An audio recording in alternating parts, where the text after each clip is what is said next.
Good morning to you. It's 4 a.m. on this Friday, March the 31st, and here are today's top headlines. Former President Donald Trump indicted. We now know he is expected to appear in court on Tuesday. We'll have the latest. And one person is dead after shooting in Culver City. We're live with the latest on the investigation. And the local mountain communities asking tourists to come back and enjoy the winter activities. You know, after they asked them to stay away because roads have been closed. Early edition of the Ktla Dt Morning News starting right now.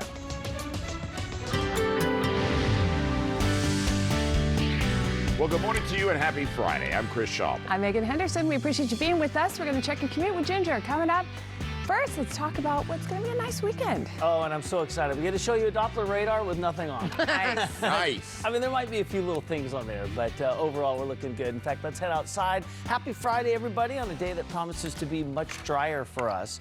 Now, we'll still be a little bit on the cool side, at least compared to the average, but 65, not bad. We'll go mostly cloudy for you, and we're looking at least a few clouds kind of hanging around, and maybe the high desert gets a little residual moisture that's wrapping around. That low is off towards the east, and overall, things are improving. The weekend's still shaping up to be quite nice. We'll talk about the weekend. We'll talk about next week. We'll let you know if there's a shot of more rain in the forecast. We'll do that in a few minutes. Ginger, for now, we'll send it over to you. All right. Yeah, look at a great graphic there. The high desert, everything is puddling with all that rain that we had, right? You know, for us, the drive and the conditions, it is kind of on the Friday light side. We have a few things here and there. We'll take you over to look at that 405 freeway. So we'll put it on that northbound side where the lanes up here just still be blocked. Oh, goodness. I mean, the crash was fairly serious, taking up mostly the middle lanes, but stopping lanes to get that tow unit to the scene. We'll put it right here, 405 north, right at about the 90. Now, this 101 north at Gower, man, it was coming up as a whole bunch of different spots.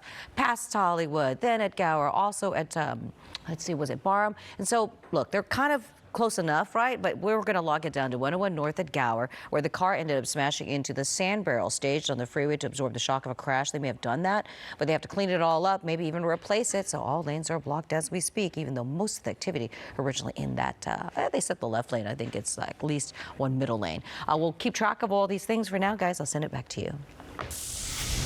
All right, Ginger, thank you. Former President Donald Trump expected to turn himself in next week after he was indicted by a grand jury in New York. The case involves alleged hush money payments to adult film star Stormy Daniels. KTLA's John Fenoglio reports.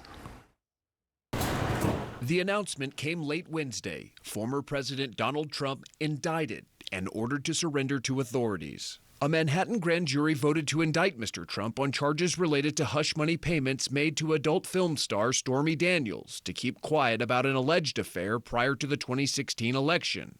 Claims Trump has denied. They've got nothing. They've got nothing. Think of it. But Trump's former lawyer and fixer, Michael Cohen, testified he paid Daniels the money and that Trump reimbursed him under the guise of retaining legal representation. Manhattan District Attorney Alvin Bragg has been investigating whether Trump falsified business records to reimburse Cohen and whether those payments constituted campaign finance violations. Days before the 23-member grand jury voted to indict him, Trump called on his supporters to protest and said charges could bring, quote, death and destruction, and also posted this now-deleted photo of himself holding a baseball bat next to D.A. Bragg. The former president responding to the indictment in a statement, saying in part, the Democrats have lied, cheated, and stolen in their obsession with trying to get Trump. But now they've done the unthinkable, indicting a completely innocent person in an act of blatant election interference. The indictment comes as Trump seeks another term in the White House and is the leading GOP presidential candidate. But the former president is facing a